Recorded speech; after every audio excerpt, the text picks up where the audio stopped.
Hi everyone, welcome to chapter 11.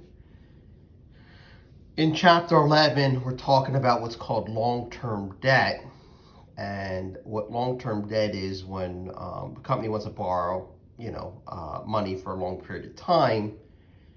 To take a company like Amazon, when they have to put up all these buildings and buy all these trucks and vans and have what we call working capital, they can go to a bank and get a basic bank loan, but a better way to do it, because they're borrowing so much money, is to go to the investor directly and essentially cut out the middleman, that being the bank.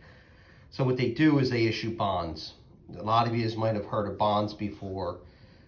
Savings bonds, U.S. savings bond, because your Aunt Sadie or somebody gave you money for your communion, bar mitzvah, graduation, and it was a U.S. savings bond. So that's kind of what we're talking about here. It's very, very similar, except these are what we call corporate bonds.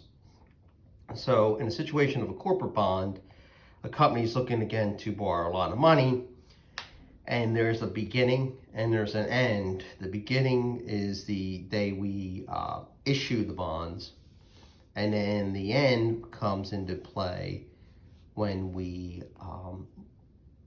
do what's called retire the bonds, or the bonds mature. So going through this problem, this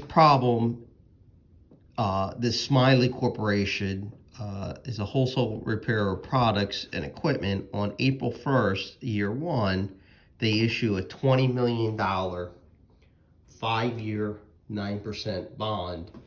The $20 million is what we call the face amount of the bond. They're not just borrowing $20 million from one person. They usually sell these in increments of 1,000. So they'd be selling, like, say, 20,000 of these. Each bond would be for 1,000, and if they sold 20,000, that's how they got to 20 million. So again, they're trying to raise a lot of money. The 5-year means they're going to pay it back in 5 years. The 9% is the interest that the bond is agreed to pay. And then you got this other interest rate over here called the market rate. So that's where students get confused. The 9% is what we agreed upon. We went through a long, lengthy procedure internally and with the United States government through the SEC, Securities and Exchange Commission, and we agreed upon that. But now the market rate has changed. Market rate is affected by economies and kind of what we're going through now, COVID-19. As most people know, the stock market is dropping, and we're kind of in a recession because most people can't work and stuff. So interest rates, market rates of interest, really are affected by what's going on in the economy. This is what we were willing to pay in the beginning. All right. What we actually sold the bond for, or issued a bond for, was more. So we received $20,811,010. Why we received more pertains to this 9 and 8. We were given 9%. Everybody else is given 8. So it would be like having the latest iPhone. Somebody really, really wants it, so they're willing to pay more for that item. Everybody else in the marketplace, meaning other companies, are only giving 8% to investors. We're giving 9%. So what we did was we kind of increased the price to reflect that. In this problem, they want us, they also go on to say the interest is payable semi-annual, April 1st, October 1st. These two dates are 6 months apart, so semi-annual again means twice a year. They want us in A to journalize the issuance in the bond on April 1st. Then they want us to do the first payment on October 1st. And then lastly, they want us to do what's called straight line amortization. All right, so I'm going to move this out and move this over. Hopefully you can see that. So when they issued the bond, the cash that they received was the $20,811,010. more money. What we got to pay back is $20 million at the end.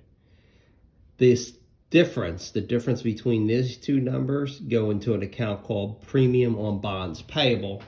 That is the amount of money that we received extra up front. Again, if you're like, why would anybody give you more? Because the demand for our bonds, because we're paying 9%, is greater than other bonds only paying 8%, so everybody wants it and it drives up the price. Even though people gave us more money, we only have to give them $20 million at the end. And again, when are we going to give that? Over a 5-year period. All right, so to explain this second journal entry, and this is the confusing part, when we record the interest, all right, I'm going to start down with this $900,000 here. When we record the interest payment, the money that goes out, the cash to the bondholders, what we're going to do is take the face amount of the bond, that was a $20 million, it's called the face amount, times it by the annual interest rate, which was 9%, that's what we're going to give.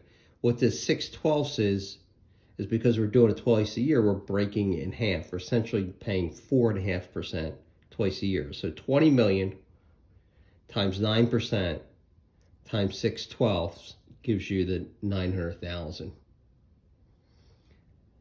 How we get this number is a little tricky. How we get that number is we're really got to calculate this premium amount right here of 81,101 first. What that is called is amortization of the premium.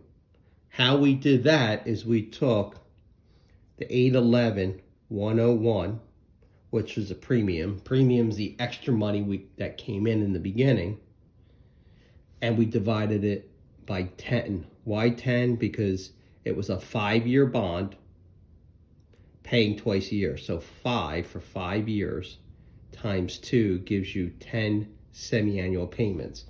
In other words, if you're paying twice a year for 5 years, you're going to make 10 payments.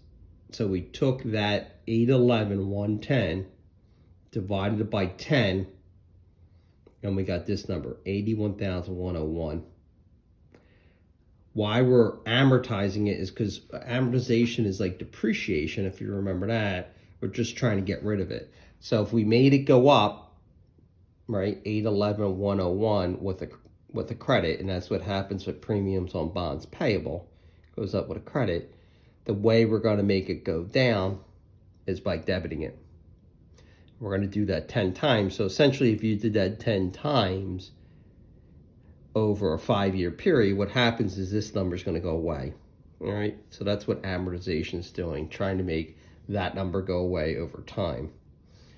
So once we got that number, that's a debit, we're going to subtract it from the 900,000, and that's where we get the 818,899. So that number here, the math for that is just simply the difference between the 900,000 and 81101 gives you this.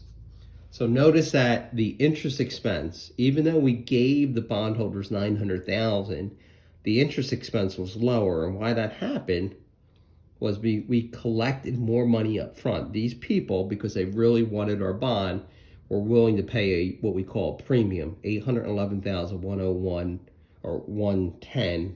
I'm sorry, 811.10 up front additional. So what it did was lower our interest expense. It is a little challenging, but if you kind of go through this a couple times and look at some of the other ones, it'll hopefully make a little sense. Again, just in ending here, a premium happens because you were paying an interest rate. You, the company, were willing to pay an interest rate greater than the stated rate of interest. All right, hopefully this helps. Hopefully everybody's safe, and I'll talk to you soon.